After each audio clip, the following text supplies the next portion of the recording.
वबरकातुहू। तो स्टूडेंट यहाँ पे हमारे पास है ट्री एंटोनोमी। ट्री एंटोनोमी में हम देखने जा रहे हैं, यहाँ पे कुछ पॉइंट है। आप देख रहे हैं लेवल 0 है, लेवल 1, 2 और 3 आप ये देख रहे हैं। उसके बाद चाइल्ड ऑफ एक्स, फिर है सब ट्री, और यहाँ पे है parent of X and Y. इसको आपने, और रूट आपको दिखाई दे रहा है, इंटरनल नोड आपको दिखाई दे रहा है, और लीफ भी आपको नज़र आ रहे हैं। अब स्टूडेंट इसको अच्छे तरीके से आप देखें और इससे आप क्या नतीजा निकाल रहे हैं। इससे हमें ये पता चल रहा है कि आप जो फिगर देख रहे हैं इसमें लेवल 0 जो होता है उसमें सिर्फ एक ही है आर, और आर के आगे देखें तो एस है। जो एस है, आर जो है ये फदर है एस का, और टी का भी फदर है, और एस और टी जो हैं वो चिल्ड्रन हैं आर के। इसी तरीके से जो एस है वो फदर है एक्स का, और एक्स जो है वो चिल्ड्रन है एस का, और जो इसी तरीके से जो एक्स है वो फदर है या पेरेंट है, किसका, फदर या पेरेंट है वाई और जेड का, और वाई और जेड जो हैं वो चिल्ड्रन हैं, चाइल्ड हैं एक्स के। इसलिए अब याद रखें कि ये जो हमारे पास है एक डॉटेड लाइन के अंदर आप देख रहे हैं कि एस, एक्स, जेड और वाई लिखे हुए हैं, ये सब ट्री हैं। सब ट्री क्योंकि अगर आर को दो हिस्सों में डिवाइड कर दिया जाए या बीच में से आर को मिस कर दिया जाए तो दो अलग-अलग ट्रीज बन जाती हैं, तो इसलिए हम इसको सब ट्री कह रहे हैं। इसी तरीके से जो टी यू वी डब्ल्यू है ये भी एक सब ट्री है, ये भी एक सब ट्री है। सब ट्री आप समझते हैं, ट्री का एक हिस्सा तोड़ दें तो एक और नई ट्री बन रही हो तो उसको सब ट्री कहते हैं। अब इसमें जो चीज़ आपने समझनी है वो ये है कि आपको लीफ का पता हो। लीफ मीन के जो पत्ते होते हैं वो एंड पे होते हैं, जैसे कि आप देख रहे हैं यू, वी और डब्ल्यू जो हैं इनसे आगे कुछ नहीं है, तो इसकी ये लीफ है।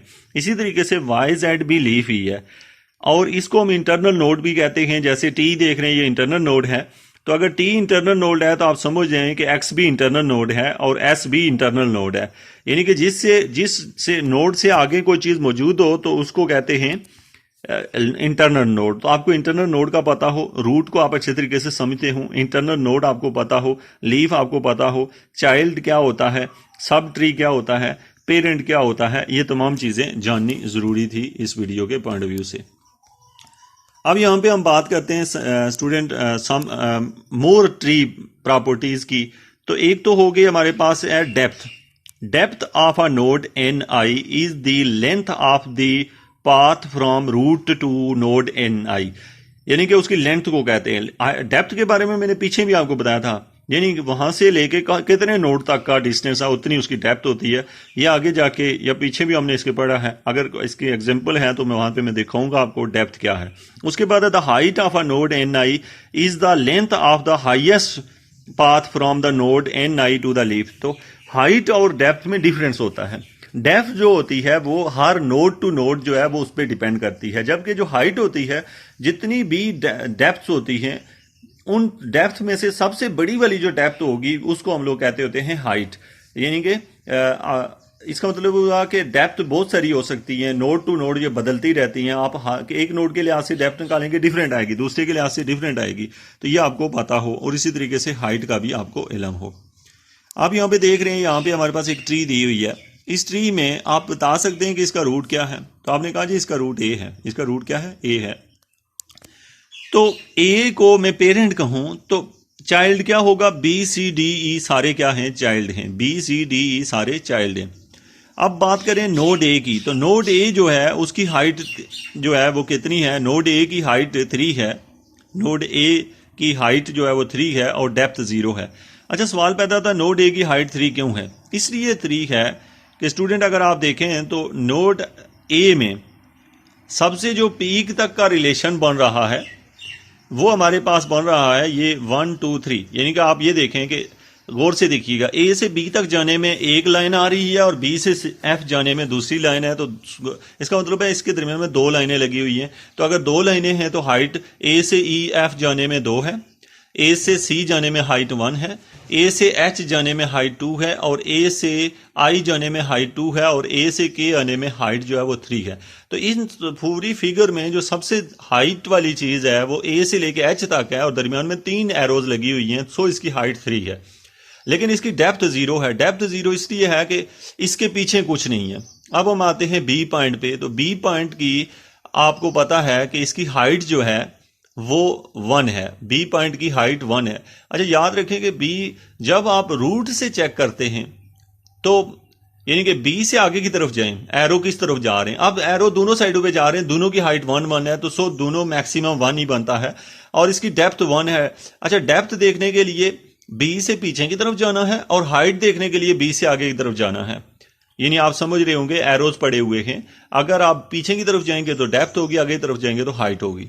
नेक्स्ट है सी पॉइंट। सी पॉइंट को गौर से देखें तो इसकी जो हाइट है वो 0 है क्योंकि सी के आगे कुछ भी नहीं है, और जो इसकी सी की डेप्थ है वो 1 है। इसी तरीके से मैं लास्ट जो है, या यानी आप गौर से देखें तो जे है, जैसे जे को एग्जांपल के तौर पे ले लें तो जे की जो डेप्थ है वो 2 है। जे की डेप्थ कितनी है? 2 है। क्यों 2 है? क्योंकि जे के पीछे 2 एरोज हैं और जे के आगे एक एरो है, इसलिए उसकी हाइट 1 है। तो आप बाकी तमाम आप यहाँ से इस फिगर को जूम करके देख सकते हैं, और यानी कि आप इसको देख लें और आपको डेप्थ निकालना, हाइट निकालना और नोड निकालना आने चाहिए।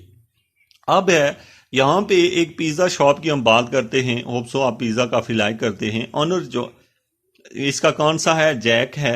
और इसके जो अंडर जो काम कर रहे हैं, एक उसका मैनेजर है ब्रैड, और एक उसका कोरल जो है उसका जो चीफ है, ये 2 लोग हैं। अब उससे आगे जो है 2 बंदे उसके अंडर काम कर रहे हैं, उससे नेक्स्ट पे जाएं तो 2 और काम कर रहे हैं। तो आपसे पूछा जाए इसकी रूट क्या है, यहाँ पे चाइल्ड क्या है, उसके सब ट्री क्या है, इसमें आपसे पूछ लिया जाए जैसे कि आपको कहा जाता है कि जो नेल है, नेल के बारे में बताएंगे, उसकी डेप्थ कितनी है, उसकी हाइट कितनी है, तो ये चीज़ें आप इसमें से बता सकें, ये किसी भी टाइप का क्वेश्चन हो। तो यहाँ पे बताया जा रहा है ये इसका रूट है, आपको अनर जो है वो इसका रूट हो गया।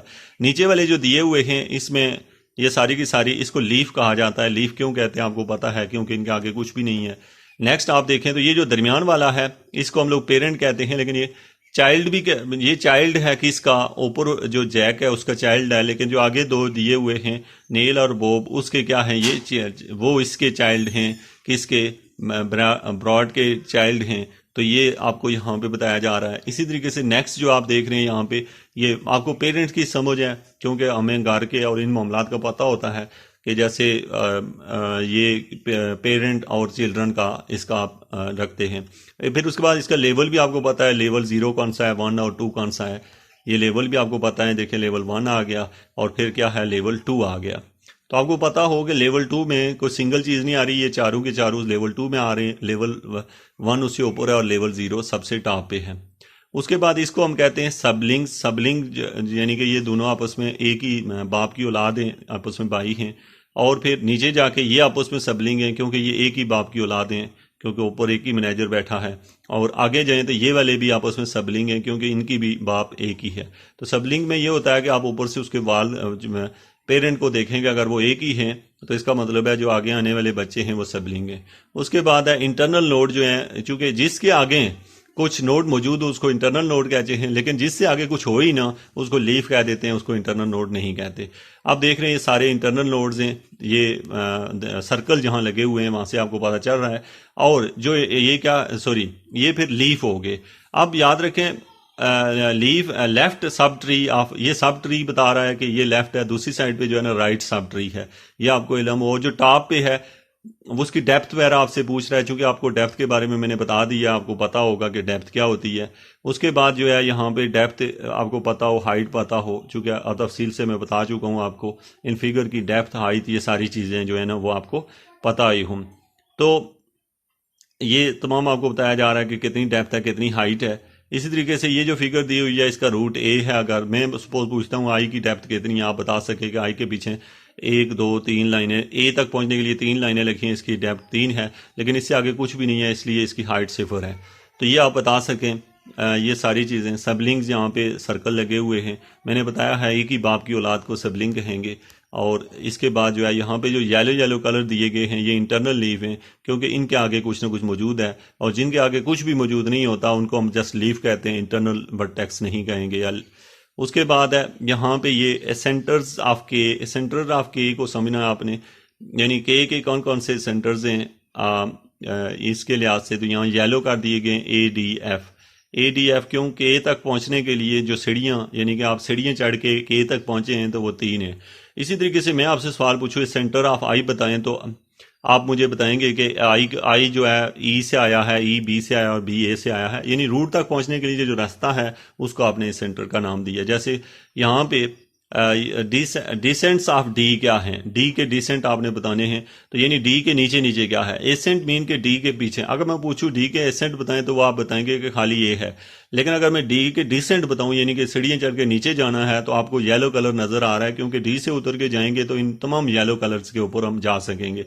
एसेंट और डिसेंट का आपको इल्म हो। उसके बाद है सब ट्री, आप समझते हैं यानी कि ये एक ट्री है, इसको ब्रेक आप करके दो सब ट्री बना सकते हैं। एक सब ट्री का नाम बी है, एट बी, और सब ट्री एट डी। इसी तरीके से यहाँ पे रूट लेवल 0 आप इसको समझते हैं। यहाँ पे टास्क दिया गया है, ये क्वेश्चन आपसे पूछे जा रहे हैं, आपने इनका आंसर करना है। विच वर्टेक्स इज द रूट, यहाँ पे ये जितनी फिगर दी हुई है इसमें रूट बताना है आपने। Which vertex is the parent of O का वालिद कौन है, गौर से देखना है फिगर में, ओ का वालिद देख लें क्या है, ओ बल्कि ओ किस चीज़ का वालिद है, किस चीज़, पेरेंट नहीं बल्कि यहाँ which vertex is the parent of O, ठीक है, ओ का पेरेंट कौन सा है आपको पता है, आई है। उसके बाद पीछे चले जाएं आप तो विच वर्टेक्स हैज इंटरनल, कौन कौन से, यहाँ बहुत सारे वर्टेक्स जो इंटरनल हैं, आप समझते हैं इंटरनल वो होते हैं जो जिनके आगे कुछ मौजूद होता है।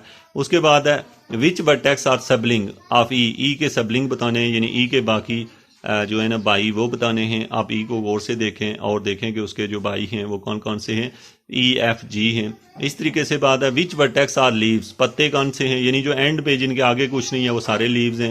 यहाँ बहुत सारे लीव्स दिए हुए हैं, आप देख सकते हैं। विच वर्टेक्स आर एसेंटर्स, एसेंटर्स वो होते हैं यानी कि जो ऊपर की तरफ जाएं, यानी आप ऑफ एम, एम जो आप अगर गौर से देखें तो एम से पीछे पीछे क्या है, जी है, बी है, ए है, यानी कि ए तक रूट तक पहुंचने के लिए जो भी हैं वो इसके सेंटर्स हैं। उसके बाद जो है चिल्ड्रन आपको पता है लास्ट वाला, और डिसेंट्स आपको पता है। उसके बाद ई एफ जी एच में आपको दिया गया है फाइंड अ सब graph, find the level of each vertex, which of the height of the tree, is the tree is a balance tree, क्या ये बैलेंस ट्री है। ये बड़ा अच्छा सवाल है। बैलेंस ट्री वो होता है जिसमें लेफ्ट राइट पे जो आपके पास नोड्स वगैरह हैं उनकी तादाद सेम हो तो बैलेंस हो जाएगा।